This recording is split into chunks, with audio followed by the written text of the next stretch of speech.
नमस्कार, आप देख रहे हैं संसद टीवी। आपके साथ मैं हूं पराक्रम सिंह शेखावत। टॉप न्यूज में होंगी देश दुनिया की तमाम बड़ी खबरें, बताएंगे आपको बिजनेस और खेल जगत से समाचार भी। तो आइए शुरुआत करते हैं सुर्खियों के साथ। प्रधानमंत्री देश को देंगे रफ्तार की दोहरी सौगात। गांधीनगर और मुंबई सेंट्रल के बीच वंदे भारत एक्सप्रेस और अहमदाबाद में मेट्रो रेल को दिखाएंगे हरी झंडी। 7,200 करोड़ की परियोजनाओं की रखेंगे आधारशिला। रिजर्व बैंक आज जारी करेगा मौद्रिक नीति का ऐलान।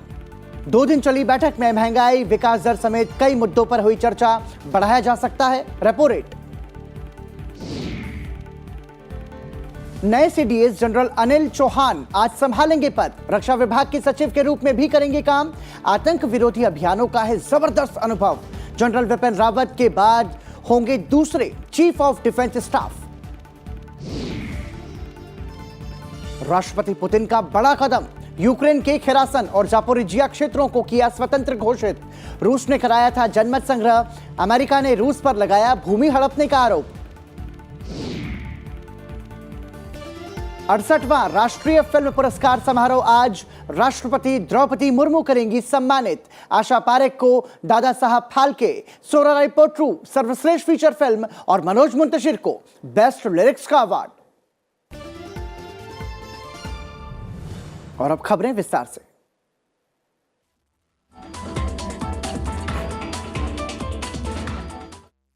प्रधानमंत्री नरेंद्र मोदी आज अहमदाबाद में वंदे भारत एक्सप्रेस के नए संस्करण और अहमदाबाद मेट्रो रेल परियोजनाओं की शुरुआत करेंगे। प्रधानमंत्री गांधीनगर और मुंबई सेंट्रल के बीच वंदे भारत एक्सप्रेस के उन्नत संस्करण को हरी झंडी दिखाएंगे और वहां से कालुपुर रेलवे स्टेशन तक ट्रेन में यात्रा करेंगे। रेल मंत्रालय के मुताबिक अगले 3 वर्षों में 400 नई जनरेशन की वंदे भारत ट्रेनें शुरू हो जाएंगी। और इस दौरान प्रधानमंत्री मेट्रो रेल परियोजना को हरी झंडी दिखाएंगे और कालुपुर स्टेशन से दूरदर्शन केंद्र मेट्रो स्टेशन तक मेट्रो की सवारी करेंगे। साथ ही अहमदाबाद एजुकेशन सोसाइटी में एक सार्वजनिक समारोह में प्रधानमंत्री अहमदाबाद मेट्रो परियोजनाओं के पहले चरण का उद्घाटन करेंगे। इसके साथ ही प्रधानमंत्री अंबाजी में 7,200 करोड़ रुपए से अधिक की विभिन्न परियोजनाओं का शिलान्यास करेंगे और उन्हें राष्ट्र को समर्पित करेंगे। गुरुवार को प्रधानमंत्री नरेंद्र मोदी ने अहमदाबाद के नरेंद्र मोदी स्टेडियम में 36वें राष्ट्रीय खेलों का शुभारंभ किया। इस मौके पर प्रधानमंत्री ने कहा कि विश्व का सबसे बड़ा स्टेडियम, विश्व का इतना युवा देश और देश का सबसे बड़ा खेल उत्सव, जब आयोजन इतना अद्भुत और अद्वितीय हो तो उसकी ऊर्जा ऐसे ही असाधारण होगी। उन्होंने कहा कि सरदार पटेल स्पोर्ट्स कॉम्प्लेक्स में football, hockey, basketball, kabaddi, boxing और लॉन टेनिस जैसे अनेक खेलों की सुविधा एक साथ उपलब्ध है। ये एक तरह से पूरे देश के लिए एक मॉडल है। गुजरात पहली बार नेशनल गेम्स की मेजबानी कर रहा है। 12 अक्टूबर तक चलने वाला यह नेशनल गेम्स गुजरात के 6 शहरों अहमदाबाद, गांधीनगर, सूरत, वडोदरा, राजकोट और भावनगर में आयोजित हो रहा है। इस नेशनल गेम्स में 7,000 से ज्यादा एथलीट लगभग 36 अलग अलग स्पोर्ट्स इवेंट में भाग ले रहे हैं। फैंस और खिलाड़ियों के लिए यह मौका इसलिए भी महत्वपूर्ण है क्योंकि 7 साल के लंबे अंतराल के बाद नेशनल गेम्स की वापसी हुई है। ये वैश्विक परिदृश्य में तेजी से उभरते भारत के सामर्थ्य का भी प्रतीक है। साथियों, आज आप यहां जिस स्टेडियम में, जिस स्पोर्ट्स कॉम्प्लेक्स में मौजूद है, इसकी विशालता और आधुनिकता भी एक अलग प्रेरणा का कारण है। ये स्टेडियम तो दुनिया का सबसे बड़ा स्टेडियम है ही, साथ ही ये सरदार पटेल स्पोर्ट्स एन्क्लेव और कॉम्प्लेक्स भी कई मायनों में सबसे अनूठा है। निश्चित रूप से खेलों को बढ़ावा देने में इसकी खासी भूमिका होगी। और अब बात करते हैं अगली खबर की। सेवानिवृत्त लेफ्टिनेंट जनरल अनिल चौहान आज देश के नए प्रमुख रक्षा अध्यक्ष का कार्यभार ग्रहण करेंगे। सरकार ने उन्हें अगला चीफ ऑफ डिफेंस स्टाफ नियुक्त किया है। जनरल बिपिन रावत के बाद वो दूसरे सीडीएस होंगे जो भारतीय सेना, नौसेना और वायुसेना में किसी अधिकारी के सर्वोच्च पद पर होंगे। रक्षा मंत्रालय के मुताबिक वो भारत सरकार में सैन्य मामलों के विभाग के सचिव के रूप में भी काम करेंगे। सेना में करीब 40 वर्षों से अधिक के अनुभव में लेफ्टिनेंट जनरल अनिल चौहान ने कई कमान, स्टाफ और महत्वपूर्ण पदों पर काम किया है। उन्हें जम्मू कश्मीर और पूर्वोत्तर में आतंकवाद विरोधी अभियानों में व्यापक अनुभव है। साथ ही वो मई 2021 में पूर्वी कमान के प्रमुख पद से रिटायर हुए थे। जनरल बिपिन रावत की मृत्यु के बाद से सीडीएस का पद खाली था। राष्ट्रपति द्रौपदी मुर्मू आज दिल्ली में 68वें राष्ट्रीय फिल्म पुरस्कार प्रदान करेंगी। आशा पारेख को 2020 के लिए दादा साहब फाल्के पुरस्कार भारतीय सिनेमा में उनके अनुकरणीय जीवन भर के योगदान के लिए दिया जाएगा। वहीं सर्वश्रेष्ठ फीचर फिल्म का पुरस्कार तमिल फिल्म सोराराई पोट्रू को दिया जाएगा। वहीं तानाजी द अनसंग वॉरियर ने सर्वश्रेष्ठ लोकप्रिय फिल्म का पुरस्कार अपने नाम किया है। 2020 के लिए सर्वश्रेष्ठ अभिनेता का पुरस्कार सूर्या को सोराराई पोट्रू और अजय देवगन को Hindi film Tanaji the unsung warrior के लिए मिलेगा। मनोज मुंतशिर को फिल्म साइना के लिए बेस्ट लिरिक्स का अवार्ड दिया जाएगा। और अब बात राजस्थान की सियासत की। काफी दिन से राजस्थान में हो रही राजनीतिक उथल-पुथल के बीच गुरुवार को सचिन पायलट ने सोनिया गांधी से मुलाकात की। बैठक 1 घंटे तक चली। सचिन पायलट ने कहा कि उन्होंने हाईकमान के सामने अपनी बात रखी है। साथ ही ये भी कहा कि उनका फोकस राजस्थान पर ही रहेगा। उन्होंने 2023 के चुनाव में कड़ी मेहनत करके जीत हासिल करने की बात भी कही। मुझे पूरा यकीन है कि हम लोग अगले 12-13 महीने में खूब मेहनत करकर दोबारा कांग्रेस की सरकार बनाएंगे। 2023 में कांग्रेस की सरकार कैसे रिपीट हो, ये हम सबका सामूहिक प्रायोरिटी है। हमारा देश और ऑब्जेक्टिव वही है। उस दिशा में जो भी काम करना है, जो भी आने वाली रणनीति बनानी है, उस पर विस्तार से चर्चा हम लोगों ने करी है। हमारे AICC के जो नेता हैं और कांग्रेस प्रेसिडेंट हैं, उनसे हमने खूब मिलकर अपनी बातों को रखा है। इससे पहले राजस्थान के मुख्यमंत्री अशोक गहलोत ने जयपुर में कांग्रेस विधायक दल की बैठक नहीं हो पाने और संबंधित घटनाक्रम के लिए पार्टी अध्यक्ष सोनिया गांधी से माफी मांगी। साथ ही उन्होंने साफ किया कि वो अब अध्यक्ष पद का चुनाव नहीं लड़ेंगे। कांग्रेस के वरिष्ठ नेता दिग्विजय सिंह पार्टी अध्यक्ष पद के चुनाव के लिए आज नामांकन दाखिल करेंगे। कांग्रेस अध्यक्ष पद के चुनाव के लिए घोषित कार्यक्रम के अनुसार अधिसूचना 22 सितंबर को जारी की गई और नामांकन पत्र दाखिल करने की प्रक्रिया 24 सितंबर से आरंभ हुई, जिसका आज आखिरी दिन है। नामांकन पत्र वापस लेने की अंतिम तिथि 8 अक्टूबर है।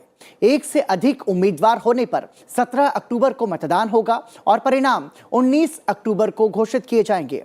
पार्टी नेता शशि थरूर ने भी कहा है कि वो अध्यक्ष पद के लिए भी नामांकन पत्र दाखिल करेंगे। अंतर्राष्ट्रीय अनुवाद दिवस की पूर्व संध्या पर ICCR और गूगल संस्कृत अनुवाद के अनुभव को और बेहतर बनाने के लिए मिलकर सहयोग करने पर सहमत हुए हैं। भारतीय सांस्कृतिक संबंध परिषद और गूगल ने इसके लिए समझौता ज्ञापन पर हस्ताक्षर किए हैं, जिससे अन्य भाषाओं में संस्कृत के अनुवाद के लिए गूगल के आर्टिफिशियल इंटेलिजेंस और मशीन लर्निंग भाषा प्रौद्योगिकी के प्रावधानों को और बेहतर बनाने में मदद मिलेगी। इस मौके पर ICCR के अध्यक्ष डॉक्टर विनय सहस्त्रबुद्धे और गूगल इंडिया रिसर्च हेड उपस्थित थे। गुरुवार को लोकसभा अध्यक्ष ओम बिरला ने गाजियाबाद के यशोदा हॉस्पिटल में अत्याधुनिक रोबोटिक सर्जरी की मशीन का अनावरण किया। इस कार्यक्रम में लोकसभा अध्यक्ष के साथ केंद्रीय मंत्री VK सिंह, सांसद सुब्रत पाठक और अनिल अग्रवाल ने शिरकत की।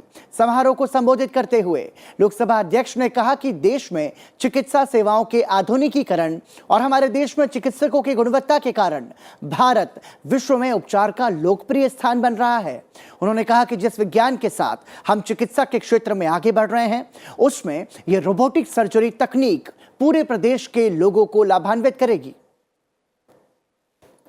बौद्धिक क्षमता से, हमारे ज्ञान से, हमारे संस्कार और संस्कृति से हम जो भी काम करते हैं कठोर परिश्रम से, मेहनत से, लगन से करते, उसे दायित्व निभा कर करते हैं। इसीलिए भारत के चिकित्सकों का एक सम्मान पूरे विश्व के अंदर है। और इतना बड़ा देश होने के बाद भी हमने चिकित्सा इंफ्रास्ट्रक्चर के अंदर एक नए कीर्तिमान हासिल किए हैं। निश्चित रूप से हमने चिकित्सा के अंदर नए कीर्तिमान हासिल किए हैं, और ऐसा इसलिए क्योंकि आज कोविड टीकाकरण अमृत महोत्सव अभियान का अंतिम दिन है।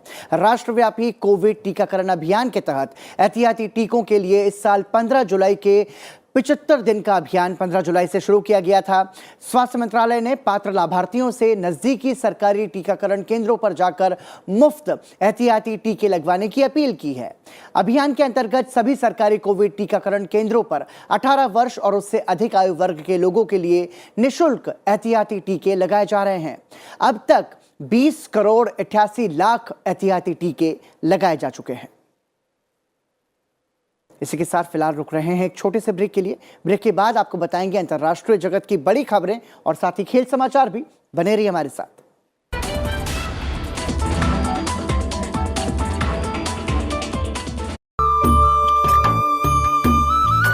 सिक्किम में एक ऐसा स्कूल है जहां पढ़ाने वाले टीचर लोमस धुंगेल कचरे से पैसा बना रहे हैं और उन पैसों से गरीब बच्चों की फीस भरी जा रही है। 2015 में छोटा सा एक प्रोजेक्ट स्टैब्लिश किया था, और ये माका सिक्किम अगेंस्ट पोल्यूशन, जो खा के जिसका रिसेल वैल्यू नहीं होता है, स्टिच करके रोल बनाया जाए।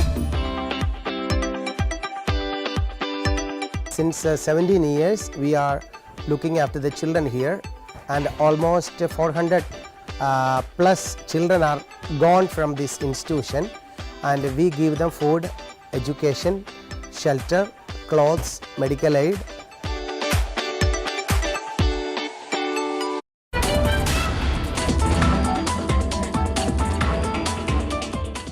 ब्रेक के बाद एक बार फिर आपका स्वागत। आप देख रहे हैं टॉप न्यूज, और अंतर्राष्ट्रीय खबरों से पहले एक नजर डालते हैं कुछ अन्य सुर्खियों पर। उपराष्ट्रपति Jagdeep Dhankhar PhD chamber of commerce and industry के 117वें वार्षिक सत्र के उद्घाटन सत्र में मुख्य अतिथि के तौर पर शिरकत करेंगे। लोकसभा अध्यक्ष ओम बिरला आज PhD chamber of commerce and industry के 117वें वार्षिक सत्र में बिजनेस एक्सीलेंस सत्र को संबोधित करेंगे। भाजपा अध्यक्ष जेपी नड्डा 2 दिवसीय ओडिशा दौरे पर हैं। आज वो जगन्नाथ मंदिर पुरी जाएंगे और पवित्र त्रिमूर्ति की पूजा करेंगे। बाद में वो भद्रक जाएंगे, जहां भाजपा के दिवंगत विधायक विष्णुचरण सेठी के परिजनों से मुलाकात करेंगे। शाम को जनता मैदान में पार्टी से संबंधित संगठनों के प्रमुख की एक अन्य सभा को भी संबोधित करेंगे। दिल्ली के मुख्यमंत्री अरविंद केजरीवाल सर्दियों में वायु प्रदूषण से लड़ने के लिए आज 15 सूत्रीय कार्य योजना शुरू करेंगे। इस प्लान के तहत अब दिल्ली में 5000 वर्ग मीटर की निर्माण साइट पर एंटी स्मॉग गन लगाना अनिवार्य होगा। भारत जोड़ो यात्रा का नेतृत्व कर रहे कांग्रेस नेता राहुल गांधी की पार्टी कन्याकुमारी से कश्मीर मार्च के दौरान आज कर्नाटक में प्रवेश करेगी। महिला एवं बाल विकास मंत्रालय 30 सितंबर से 2 अक्टूबर तक कर्तव्य पथ पर पोषण उत्सव आयोजित करेगा। इस मौके पर पोषण के संदेश के साथ सांस्कृतिक प्रदर्शन, पोषण परेड, स्वास्थ्य जांच शिविर, स्वस्थ भोजन स्टॉलों और खेलों को शामिल किया गया है। रक्षा मंत्री ने अरुणाचल प्रदेश में तीसरी कॉप के अग्रिम इलाकों का दौरा किया। साथ ही वास्तविक नियंत्रण रेखा से लगे इलाकों में रक्षा तैयारियों का जायजा भी लिया। सुप्रीम कोर्ट की संविधान पीठ यूजर का डेटा फेसबुक और अन्य को साझा करने की व्हाट्सएप की नीति को चुनौती देने वाली याचिका पर 17 जनवरी 2023 को सुनवाई करेगी। अखिलेश यादव को लगातार तीसरी बार समाजवादी पार्टी का राष्ट्रीय अध्यक्ष चुन लिया गया है। चुनाव अधिकारी और पार्टी के वरिष्ठ नेता रामगोपाल यादव ने एसपी के राष्ट्रीय अधिवेशन में उन्हें निर्विरोध पार्टी अध्यक्ष चुने जाने का ऐलान किया। जम्मू के उधमपुर से पूर्व विधायक बलवंत सिंह मनकोटिया दिल्ली में बीजेपी में शामिल हुए। उन्होंने केंद्रीय मंत्री जितेंद्र सिंह की मौजूदगी में बीजेपी का दामन थामा। और अब नजर अंतर्राष्ट्रीय खबरों पर। म्यांमार में आज सुबह सुबह जोरदार भूकंप आया। म्यांमार के बर्मा में सुबह करीब 3:52 पर 162 किलोमीटर नॉर्थ वेस्ट में 6.1 तीव्रता का भूकंप आया। भूकंप का झटका महसूस होते ही लोग सहम गए और घरों से बाहर निकलते दिखे। भूकंप की गहराई जमीन से 140 किलोमीटर नीचे थी। अब तक इस भूकंप में किसी के भी आहत और हताहत होने की खबर नहीं है।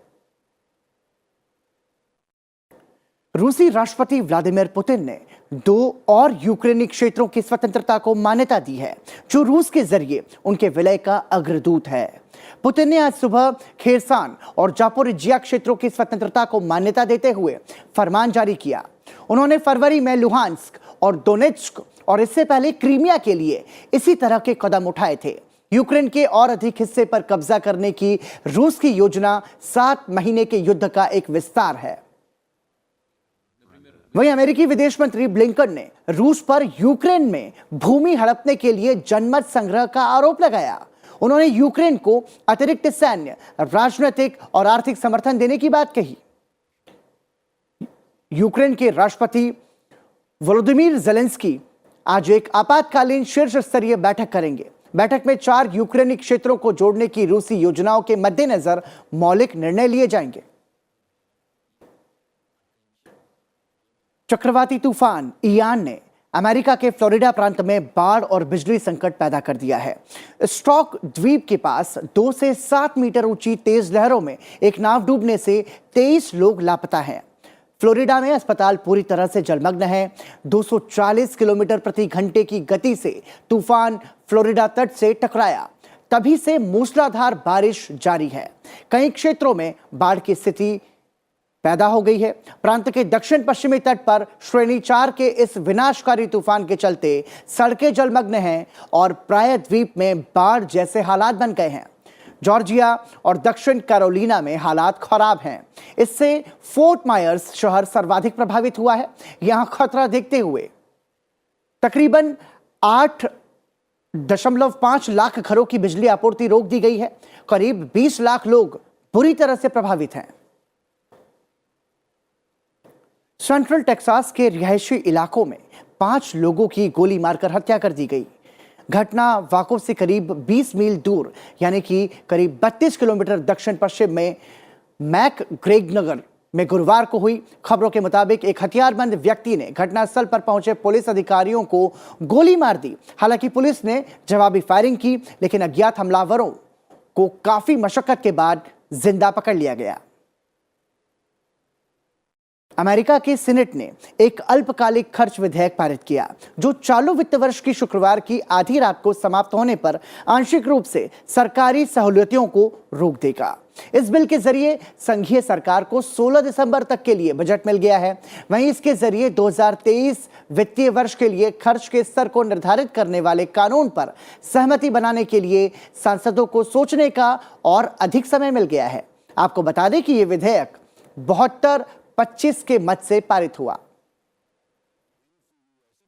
ईरानी प्रतिबंधों से बचने के लिए अमेरिका ने कई कंपनियों पर प्रतिबंध लगाए हैं। अमेरिका ने ईरानी पेट्रोलियम और पेट्रोकेमिकल उत्पादों के वित्तीय हस्तांतरण और शिपिंग की सुविधा के लिए चीन, हांगकांग, भारत और संयुक्त अरब अमीरात में स्थित कई कंपनियों पर प्रतिबंध लगा दिए हैं।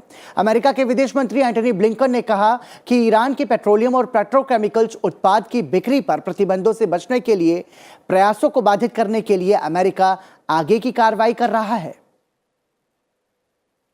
अमेरिका के राष्ट्रपति जो बाइडेन ने कहा है कि अमेरिका एक स्वतंत्र, खुला, स्थिर और सुरक्षित इंडो पैसिफिक सुनिश्चित करने के लिए प्रतिबद्ध है।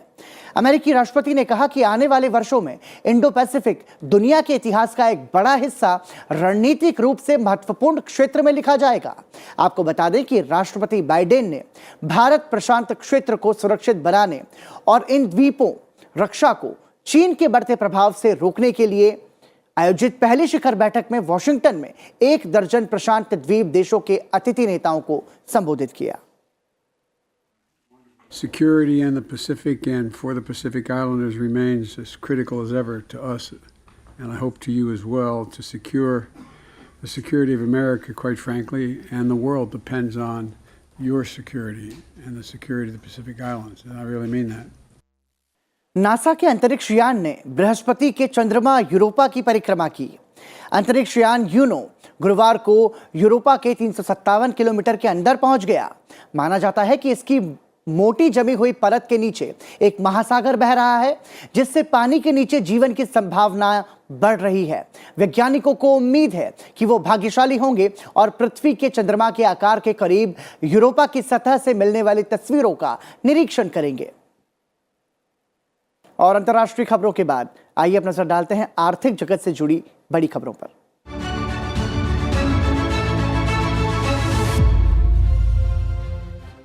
और अच्छी खबर यह है कि भारत पहली बार ग्लोबल इनोवेशन इंडेक्स रैंकिंग में शीर्ष 40 में शामिल हो गया है। ग्लोबल इनोवेशन इंडेक्स 2022 में भारत 40वें स्थान पर पहुंच गया है। भारत 2015 में 81वें स्थान पर था।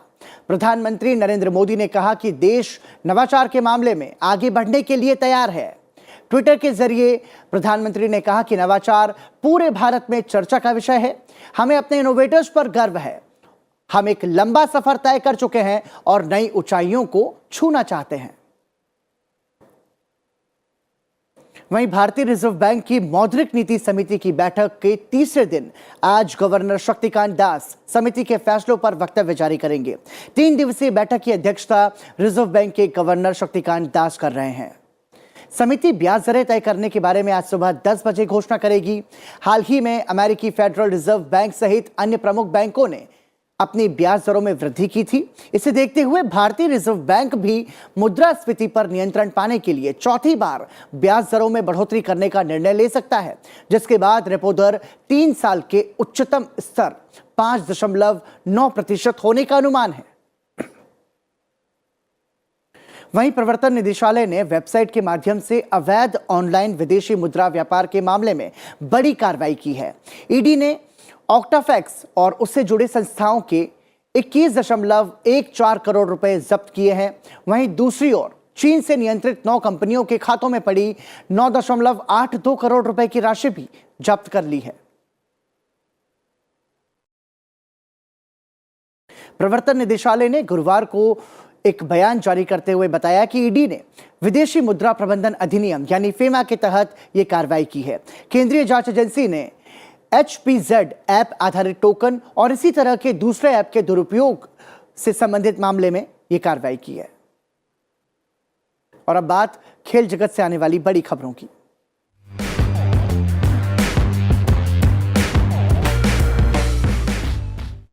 फीफा AFC का प्रतिनिधिमंडल इस समय 3 दिवसीय भारत यात्रा पर है। गुरुवार को फीफा की टीम ने अखिल भारतीय फुटबॉल महासंघ के marketing partner football sports development limited के प्रतिनिधियों से मुलाकात की। देश में क्लब फुटबॉल के विभिन्न पहलुओं और समस्याओं के माध्यम से जाने के बाद प्रतिनिधिमंडल ने राष्ट्रीय पुरुषों के मुख्य कोच इगोर स्टिमैक के साथ बैठक में व्यापक बातचीत की। T20 वर्ल्ड कप 2022 से पहले टीम इंडिया से भारतीय टीम के स्टार तेज गेंदबाज जसप्रीत बुमराह और धाकड़ ऑलराउंडर रविंद्र जडेजा चोट के कारण टीम से बाहर हो चुके हैं। बुमराह की जगह टीम में मोहम्मद सिराज को शामिल किया गया है। वहीं जसप्रीत बुमराह ने ऑस्ट्रेलिया सीरीज में ही वापसी की थी। उससे पहले वो कमर की चोट की ही वजह से बाहर थे, लेकिन वो वापसी के बाद सिर्फ 2 ही मैच खेल पाए। साथ ही साउथ अफ्रीका के खिलाफ हुए पहले मैच में भी वो प्लेइंग 11 में शामिल नहीं हुए थे। चोट के चलते ही जसप्रीत बुमराह एशिया कप 2022 में हिस्सा नहीं ले पाए थे और भारतीय टीम वहां सुपर 4 स्टेज से ही बाहर हो गई थी। विश्व टेबल टेनिस चैंपियनशिप आज से चीन में शुरू होगी। यह टूर्नामेंट 9 अक्टूबर तक खेला जाएगा। भारत की तरफ से इस टूर्नामेंट के पुरुष वर्ग में जी साथियान चुनौती पेश करेंगे, जबकि मनिका बत्रा महिला टीम की अगुवाई करेंगी। हालांकि इस टूर्नामेंट में भारत के स्टार टेबल टेनिस खिलाड़ी शरद कमल व्यक्तिगत कारणों से हिस्सा नहीं ले रहे हैं। कोरोना के बाद 2 साल बाद विश्व टेबल टेनिस का आयोजन हो रहा है। और देश भर में नवरात्रि के मौके पर माता की आराधना और नृत्य कार्यक्रमों का आयोजन हो रहा है। इसी कड़ी में प्रधानमंत्री नरेंद्र मोदी ने गुरुवार रात को अहमदाबाद के GMDC मैदान में नवरात्रि महोत्सव में भाग लिया। इस महोत्सव में प्रधानमंत्री ने मां अंबे की आरती की। गुजरात सरकार की ओर से आयोजित इस कार्यक्रम में प्रधानमंत्री के साथ राज्यपाल आचार्य देवव्रत और मुख्यमंत्री भूपेंद्र पटेल भी मौजूद थे। प्रधानमंत्री ने वहां मौजूद कुछ लोगों से बातचीत की और कार्यक्रम स्थल पर पारंपरिक गरबा नृत्य भी देखा।